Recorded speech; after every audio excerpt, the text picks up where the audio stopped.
Black light. Yeah. So we were talking about the big scam artists, the big gangster. How y'all accept his con over small con, the small town con, what them brothers is doing, Brother Polite and any other brother.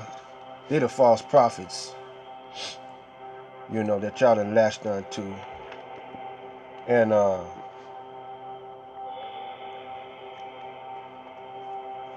me read something right quick. This is Matthew. When anyone hath the word of the kingdom and understandeth it not, then cometh the wicked one, and catcheth away that which was sown in his heart. This is he which received seed by the wayside. You see, we sowing them seeds. We always, drop some seeds on you, and we do that. And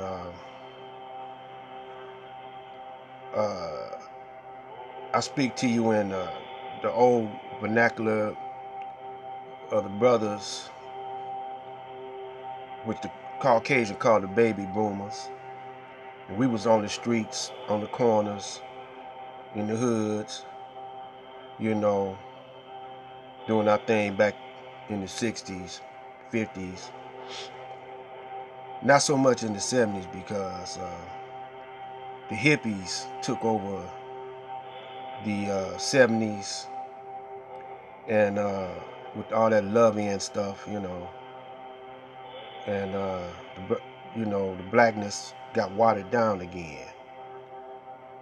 Some cream got in the coffee, and all the black power cats, started getting them white women and trying to be political activists, getting, political and all like that.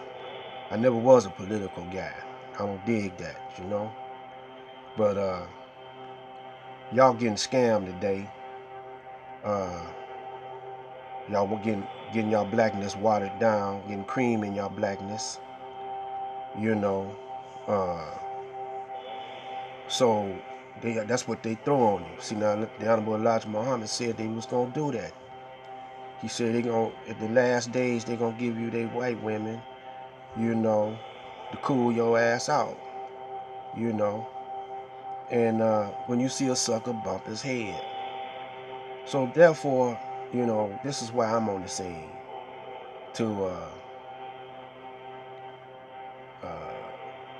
guide you in the right direction. Either take it or leave it. Now look, I said watch the spook who sat by the door. When it first come on, the spook who sat by the door, they're talking about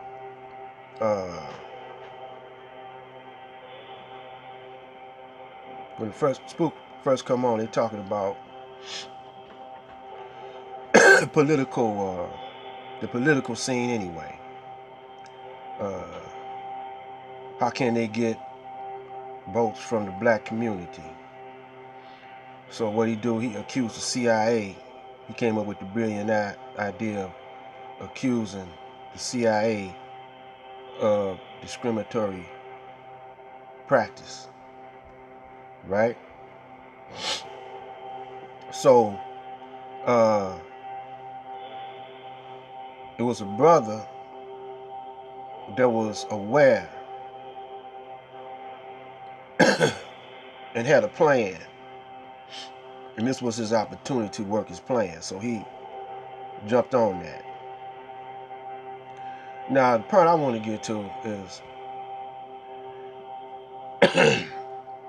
his downfall was his brother, the police chief, the police guy, and his woman.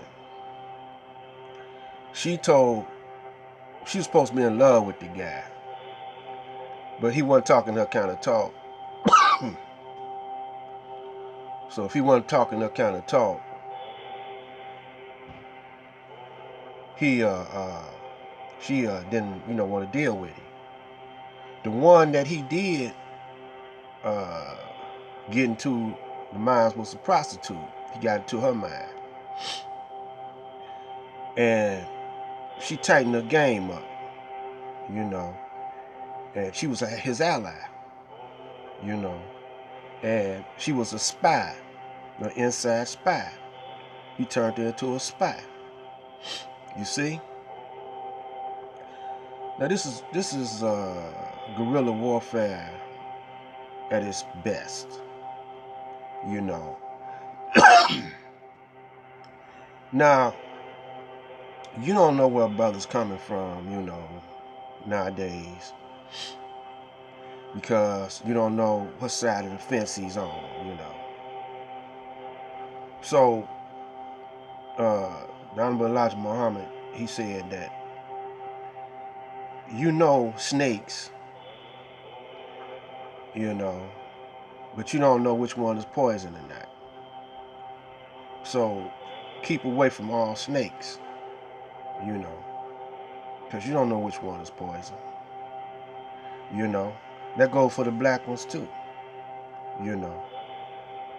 And if you know they're a snake, you know the story of the snake, right? The woman, the sick snake, the woman grabbed the sick snake, laying on the roadside by the water. She went to get some water, and there was a snake that was kind of messed up. The snake was pretty to her, though, you know. She dug the colors on the snake, so she gonna take the snake home and nurse him back to health. When the snake got, you know, healthy, he bit the woman. And she said, "Man, you know why you gonna bite me and I done nursed you back to health?" So he said, "Well, woman, you knew I was a snake when you picked me up. You know, that's my nature. I can't help it. I bite, you know. That's how snakes do. And I just happen to have poison in my fangs. You see what I'm saying? So y'all brothers, man, you know, y'all don't know how to maneuver out here. You know, and I'm fortunate, you know, to make it to my age, man. You know, and a lot of my brothers been in jail. A lot of my brothers been killed, murdered, killed each other. You know, if you stay tuned, listening to me, I'm gonna show you how it was in the '60s, and y'all can compare it to how it is now. It's similar. You know, it's similar. It's kind of more sophisticated because of this new technology. Like y'all got cell phones. We didn't have cell phones. We didn't have iPads. You know, so in that way, we were more clever than y'all. You know, because y'all relying on instead of y'all instincts and y'all inner self, y'all relying on these technological stuff, and they using this technological stuff to spy on us to see how we thinking. Well, I want them to see, you know, how we thinking. There's some more brothers out there like me that think like me, you know, and around my age, you know. But the universe is coughing me up, you know, at this time, you know. All the prophets, you know, they were kind of old when they started, you know. I'm not saying I'm a prophet or nothing like that, but they were kind of old when they started. Moses was old, you know. The only one they say that was young was Jesus, you know. But the rest of them, you know, they was kind of, you know, on the elder side. So y'all got to stay focused, man. We got to stay focused on the enemy, the real big enemy. Because it ain't the gangs that's bringing the dope in. You know, that's why they're over in Afghanistan right now. They got a whole bunch of poppy seeds over there. Now heroin is back up on the rise again. You know, and them supposed to be Muslims over there, see. But them Afghanistans is Caucasian, man. It's hard to get a Caucasian to be a pure Muslim. You know, the pure Muslim is the black man. We Muslims by nature. Everybody else is Muslim by circumstance. You know. In other words, we follow the laws of the Most High, the cosmos, whatever you want to say. We follow those laws because we made those laws. You know, our fathers made those laws, and they followed those laws. They followed their own laws. You know, and here come this imitation of a man that y'all call the cockazoid. He can't help himself. He like that snake. You know. So, but once he bites you, man, you know, you got that venom in you, he gonna turn you into something like himself. And then you gonna bite somebody. You know. It's like them demons, man. You know, remember them pictures, man, with them demons in it, like they scratch you or something, and you become a demon, and then you scratch somebody else, or like Dracula. Dracula bites you, you know, and you turn into a little vampire, and then you bite somebody else, and they turn them into a vampire, you know, and pretty soon you got a whole harem of vampires, you know. Well, that's how it is now, man. That's what them stories is representing, man. Vampires, bloodsuckers. They suck off your blood. So, like what I was saying, man, if you like somebody going into your hard-earned money, and you got to pay taxes and to the police, that's how they get paid. And then they turn right back around and take your car from you. And you got to pay money to do this, get out of jail, money to get your car out of pound, money to that, money to do this, money to do that.